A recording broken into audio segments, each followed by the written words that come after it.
vai lá e consegue alguma coisa negativa do homem que a gente odeia. Olha só, é a nossa próxima notícia. Planalto silencia sobre veto da Folha de São Paulo em entrevista coletiva de diretor-geral da Polícia Federal. O ex-presidente Jair Bolsonaro criticou a Polícia Federal por excluir a Folha de uma coletiva de imprensa realizada ontem em Brasília. Essa coletiva, conduzida pelo diretor-geral da PF, Andrei Rodrigues, abordou investigações sobre a suposta trama golpista de 2022. Bolsonaro afirmou que durante seu governo nunca impediu o trabalho de veículos de imprensa, mesmo discordando de suas linhas editoriais, e classificou a exclusão da Folha pela PF como um ataque à liberdade de imprensa. Entidades como a Associação Nacional de Jornais e a Federação Nacional dos Jornalistas condenaram a exclusão, destacando a importância da liberdade de expressão. E aí, Fabi, como você analisa esse episódio como um todo, a exclusão da Folha da entrevista coletiva da PF, porque incrivelmente a Folha tem feito aí reportagens críticas à Polícia Federal, Bolsonaro criticando também a Polícia Federal por excluir a Folha, essa lembrança do governo dele? Qual o balanço, Fabi? Constatação de realidade, né? A gente sempre alertou que iria chegar para todo mundo. E aí, Folha, chegou, né? Ser vetada numa entrevista de um servidor público que tem a obrigação de dizer o que ele está fazendo, né? Porque ele, ainda nessa entrevista, ele teve a capacidade de dizer que ele conversava de forma fora do protocolo com alguns jornalistas. A gente já sabe, né? A gente já sabe que o pessoal dá aspas, o pessoal que fica com o celularzinho na mão, já sabe. Mas a questão é que é um servidor público que tem obrigação de prestar esclarecimentos. O princípio que está em vigência, ou deveria ainda no Brasil, é da publicidade dos fatos. E a gente está falando de coisas públicas, então, né, realmente a Folha ficou sem explicação. E para quem resolver apertar ou puxar essa corda um pouco mais, vai acontecer igual que aconteceu com o Marcel, né? Bis in idem de inquérito policial. Né? Ele está levando o segundo, noticiado inclusive pela própria Folha, né? Disse lá que também agora o Andrei, o diretor-geral da Polícia Federal, vai processar porque o Marcel chamou ele de prevaricador. Bom, prevaricador ou não, né? Que eu realmente até concordo com o título dado, porque a definição é técnica.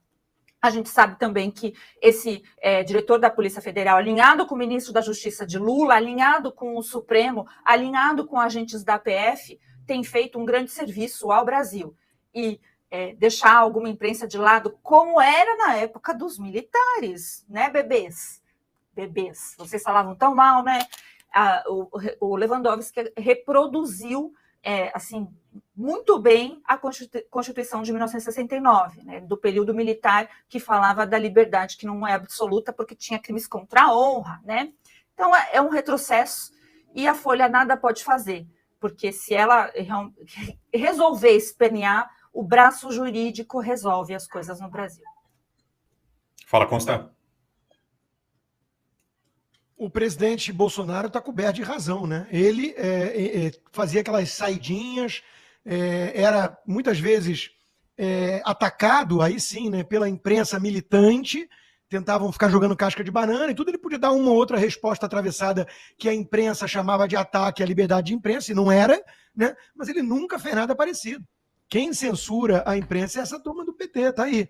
Né, excluir um jornal centenário de uma coletiva porque não gostou do que o cara falou, do que o jornal falou da Polícia Federal. Isso é um absurdo, é coisa cabeça de petista, né? É exatamente assim. Quero lembrar também que o ponto de inflexão do lawfare contra o governo Bolsonaro, que veio do Poder Judiciário, né, começou exatamente com a escolha da diretoria da Polícia Federal, ramagem. Ali tiraram a prerrogativa que cabia ao presidente escolher. Aí agora tem essa figura aí, né? Esse Andrei aí que fala essas barbaridades e faz essas barbaridades e ninguém reclama, ninguém fala nada, que tá tudo, né? Todo mundo junto, ninguém solta a mão de ninguém, porque, enfim, o sistema, né, é bruto, companheiro. Então, Brown, é isso. A água vai bater no bumbum de muita gente que até aqui aplaudiu os abusos, né? A história mostra isso pra gente. A história mostra que todo regime ditatorial, que pratica censura, perseguição política, ele vai avançando com um aplauso de gente que no início acha que os alvos vão ficar restritos aos seus adversários. A Folha é um jornal de esquerda, todo mundo sabe. O Estadão é um jornal tucano. Hoje, o editorial do Estadão é que o STF flerta com a censura. Mas até aqui o STF praticou censura prévia e o Estadão aplaudiu. Ou ignorou, no caso de um jornalista como eu, que estou sob censura prévia no Brasil. E eles não ligam, porque era bolsonarista. A turminha do MBL, aquele lá que gosta das ucranianas, o Mamãe Chorei, ele foi fazer um debate com o Marco Antônio Costa e ele aplaudiu a perseguição ao Felipe Martins, sem crime, na maior ilegalidade, ele aplaudiu. Esse é o tipo de gente que representa esse centro isentão, essa turma que se diz liberal, né? O cara aplaude instrumentalização do Estado para perseguir alguém, porque é desafeto dele, porque ele não gosta de bolsonarista, sei lá, porque é invejoso ou queria carguinho e não conseguiu, não sei. Mas é um negócio... Eles são cúmplices do que está acontecendo. São cúmplices. Essa gente vai alimentando o monstro que depois engole a todos. Ou vocês acham que a censura vai ficar restrita à turma bolsonarista, a Jovem Pan, que teve que mudar, teve que dar uma guinada de 180 graus?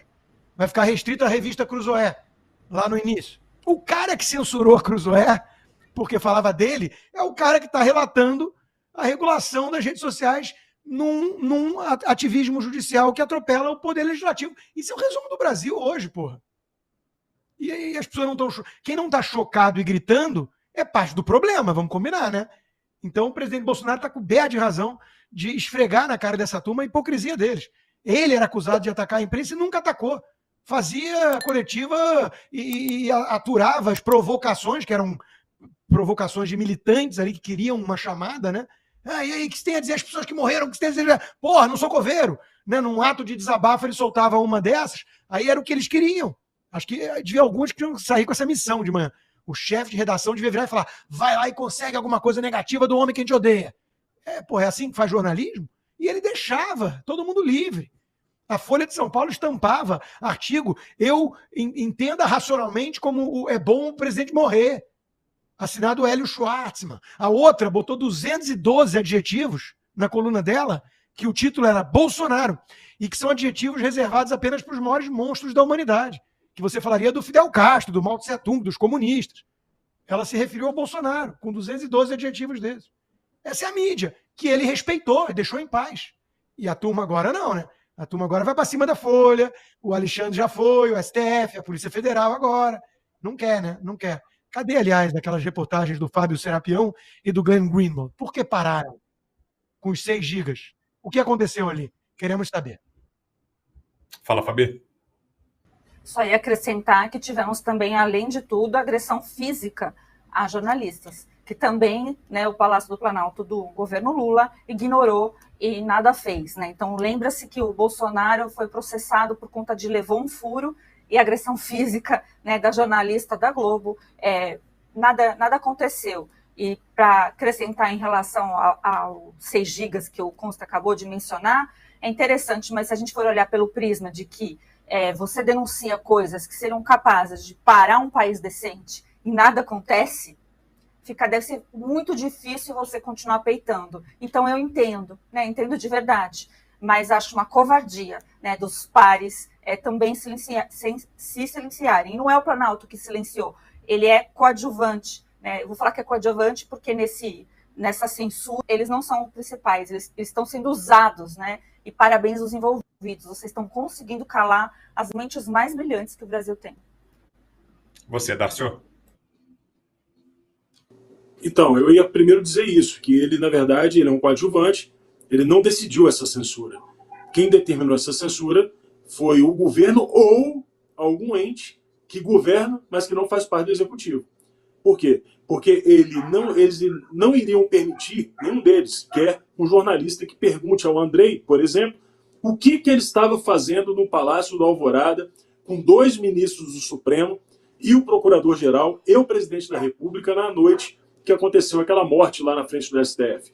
Que até agora aquela morte também não foi explicada a contento, uma vez que aparentemente a pessoa teria se explodido com fogos de artifício, e aí depois surgiram outras versões aí na internet que nunca ficaram muito bem explicadas. Então nenhum jornalista que possa fazer uma pergunta incômoda vai ter permissão de atuar fazendo aquilo que o jornalista deveria fazer, que são perguntas, questionamentos e trazer a verdade para a população. Então eu vejo essa medida como uma medida de retaliação, justamente aquilo que o Rodrigo trouxe aqui, aos 6 gigas, a matéria do Glenn, que trouxe aí as informações sobre o Twitter, o vazamento, né, os Twitter Papers, né? Então, na verdade, aparentemente a Folha de São Paulo está sofrendo aí uma retaliação, uma punição. Mas é só a primeira, tá, gente? É só a primeira. Isso é histórico na esquerda. Vamos lembrar aqui que lá, ó, desde a Revolução Russa, o Sergei Yesenin comete suicídio, todo mundo esquece que ele tinha montado era uma editora. Então, assim, pode ter certeza que muitas outras censuras virão. Assista também o Bradock Show ao vivo. Vamos para um último tópico. Eu vou pedir aos parceiros que sejam breves aí nos comentários, tem pouco tempo, só um destaquezinho final de cada um para a gente encerrar, sobre o colapso da Anvisa. Olha essa, diretor-presidente da Anvisa, Agência Nacional de Vigilância Sanitária, Antônio Barra Torres, disse que o órgão corre o risco de entrar em colapso no ano que vem por falta de funcionários. Segundo ele, a situação vem sendo exposta ao governo Lula desde antes da posse do petista em janeiro de 2023. Vamos lá, uma última rodada aqui. Começa contigo, Fabi, por favor. Olha, tem gente que vai comemorar, tá? Porque a Anvisa, todo mundo sabe o processo burocrático que ela tem, e é difícil a gente comentar depois do que nós passamos na pandemia, né? Ou melhor, nem podemos comentar. E sim, o aval da Anvisa é importante, mas já vi muita coisa maléfica na Anvisa e coisas que são extremamente importantes, como remédios que o mundo inteiro tem e o Brasil baronil não tem, porque a Anvisa não deixa. Então, não sei o que pensar direito nisso, só sei que os funcionários públicos estão acordando para a realidade. Isso está acontecendo nos Correios, né? É Lula, gente. Vocês estavam com a esperança do quê? É isso aí. Faz o L. Diga, Darcio. Na verdade, eles têm feito uma comparação com a FDA americana, né? A Food and Drug Administration.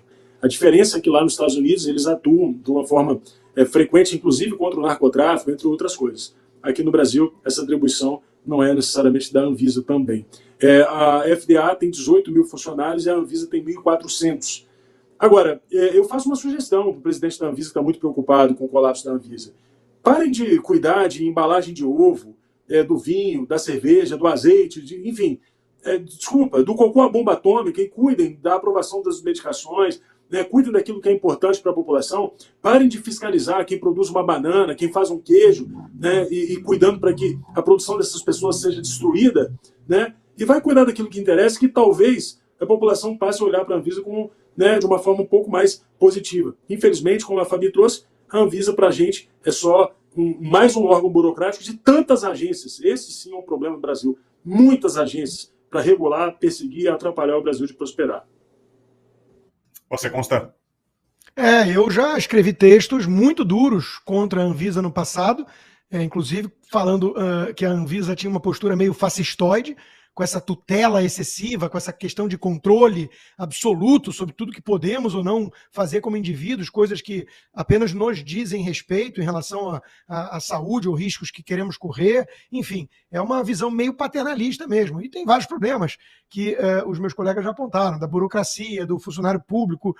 Agora, de novo, isso é o PT, vai sucatear o que não tem esquema para companheiro, e na ANS, na Agência Nacional de Saúde, vai colocar o Vadir Damus, o petista Vadir Damus. Aquele que, by the way, né, aquele que disse que tinha que fechar o STF. Está em vídeo, tá? Vídeo é flagrante perpétuo. Aprendi com o constitucionalista Alexandre de Moraes. Olha aí, Alexandre, fica a dica, hein? Ele quer fechar o STF e vai comandar a ANS. Mas é companheiro, né? É companheiro tucanopetista, aí pode tudo. Enquanto isso, o PT aumentando também a ingerência na Petrobras, que não devia mais ser estatal. Por que o Estado tem que ser um sheik, né? um produtor de petróleo? Deixa a iniciativa privada cuidar disso. Aqui nos Estados Unidos não existe Petro USA, mas a gente sabe por que o PT quer. Foi lá que surgiu o Petrolão, né? Então, de novo, Brown, nada novo sob o sol. Quando o assunto é PT, o assunto é sempre como se dá bem em algum esqueminha. E o que eles não conseguem roubar, eles destroem. É assim que funciona o petismo. E o que o Randolph, senador saltitante, está propondo. Para nos assistir hoje, ao vivo, às 20 horas, clique na playlist. Bradock Show.